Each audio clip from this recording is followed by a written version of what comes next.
How to make a perfect cup of coffee, according to science. Disclaimer.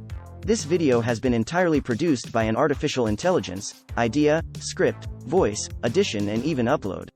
How to make the perfect cup of coffee, according to science. Making a great cup of coffee is an art and a science. It's not as simple as just throwing some grounds in a pot and pouring hot water over them. If you want to make a cup of coffee that will truly impress your friends and colleagues, you need to know the science behind it.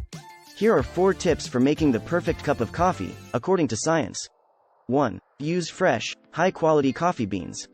The first step to making a great cup of coffee is using fresh, high-quality coffee beans.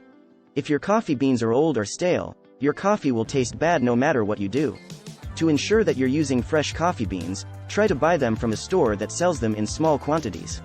You can also buy them online from a specialty coffee roaster. 2. Grind your coffee beans yourself. Grinding your coffee beans yourself is another important step in making the perfect cup of coffee.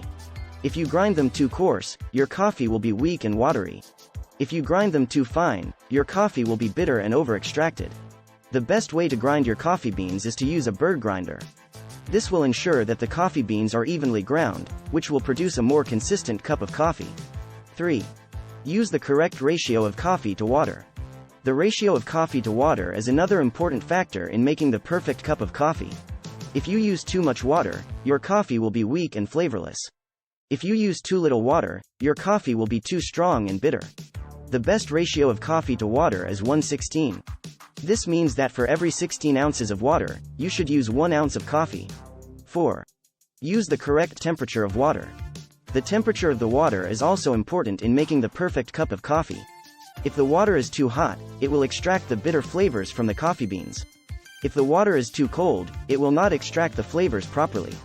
The best temperature for brewing coffee is 195 to 205 degrees Fahrenheit. Thanks for watching.